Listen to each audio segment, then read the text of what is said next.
First Timothy chapter 3 of I Don't Get the Bible podcast. I'm Delaney. I'm Dad.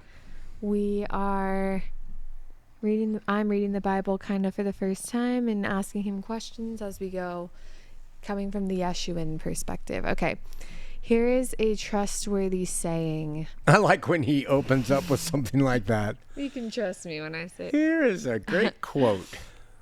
Whoever aspires to be an overseer desires a noble task. Now the overseer is to be above reproach. Okay, they're talking about episkopos there. That's what overseer is, and it's a bishop. So we've been Mormon, so we know if you desire to be a bishop, it's a good desire. Okay. Here are the qualifications to be a bishop.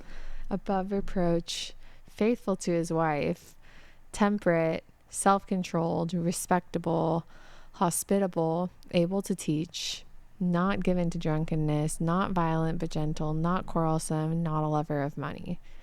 He must manage his own family well and see that the children obey him. He must do so in a manner worthy of full respect. If anyone does not know how to manage his own family, how can he take care of God's church? He must not be a recent convert, or he may become conceited and fall under the same judgment as the devil. He must also have a good reputation with outsiders, so that he will not fall into disgrace and into the devil's trap. I like how you finished the devil's trap. I think, to be honest with you, I'm sure the LDS Church uses that as the template to call bishops, and I think they do a pretty good job of it for the most part. Really? Yeah, they get lover of money. Well, that part they fail, but they don't care about that side. But temperate. They're not they're not fighters. Yeah. They're always family men who have a good, reasonable job. Do things normally. They're not quarrelers. Yeah. They can teach a little bit. They really seem to follow that, and I think they do a good job of that. All right. Faithful to his wife and lover of money seem to fall off the... Yeah. But no, I think most of them are pretty faithful to their wives. Really? Yeah, most of them. I mean, there's always exceptions. Pastors, I don't know about. Yeah, pastors. But bishops, they do a pretty good job. I mean, they fall off. Okay. But in the same way, deacons are to be worthy. They do weird stuff, though. They ask people sexual questions all the time. Oh, I'm not saying they're perfect. I'm just saying in terms of those descriptions, they're... Yeah. And now they're talking about diakonos, who can be male or female, by the way. Oh. Deacons. Yeah. Like in that time too? Yeah, in that time too. How is that? How? How now, brown cow? What do you mean? Women were just said to not speak. How can they be women? Deacons are servants. They wait tables. They bring the food. They manage the offerings. They do all that stuff. Okay. Yeah. In the same way, deacons are to be worthy of respect, sincere, not indulging in much wine, not pursuing dishonest gain. They must keep hold of the deep truths of the faith, the clear conscience. They must first be tested, and then, if there is nothing against them, let them serve as deacons. There you go. In the same way, the women are to be... Oh, yeah, and it says possibly deacons' wives or women who are deacons.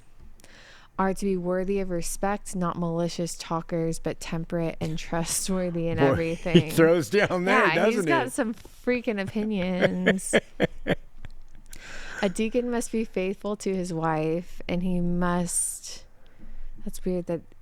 He doesn't say, because it was mostly men, but we know from other places that women could serve tables. Okay, and must manage his children and his household well. Those who have served well gain an excellent standing and great assurance in their faith in Jesus Christ. So that's in standing, yeah. He's really laying out the order of the local congregations, and this is how the people who are going to help in this day and age until he comes. This is how they should be. It's just kind of almost feels irrelevant to read. Oh, I know. That's why I don't like Timothy that much. I see what you're saying. Yeah. it's interesting to learn. Like, I'm sure there's things about humanity that make this a good structure for getting something done. Yeah. But like, I don't know. Although I hope to come to you soon, I'm writing you these instructions so that if I am delayed, you know how people ought to conduct themselves in God's household, which is the church of the living God, the pillar and foundation of the truth. Beyond all question, the mystery from which true godliness springs is great. He appeared in the flesh, was vindicated by the Spirit, was seen by angels, was preached among nations, was believed on in the world, and was taken up in glory.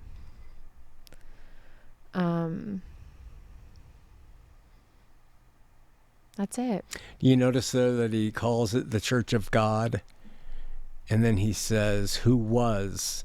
So it shows you the scripture. Paul supports that Christ was God in the flesh. Wait, I'm trying to find that. Go up from that description of where he says, for he was in the flesh and all that, before that.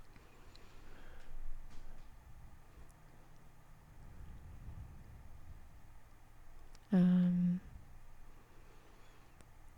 God's household, which is the church of the living God, the pillar and foundation of truth. Yeah. And so he describes that church of God, God's household. And then he says, speaking of God's household, get it? Yeah. Yeah.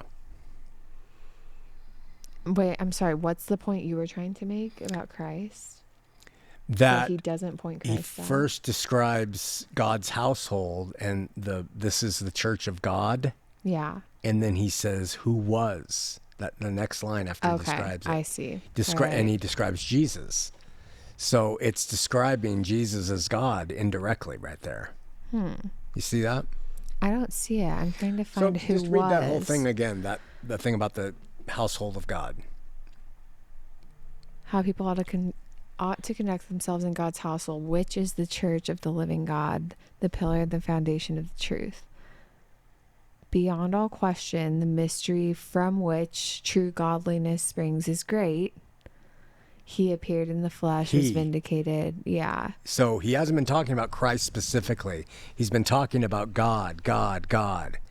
And now he doesn't distinguish of who was made in the flesh. He just says he.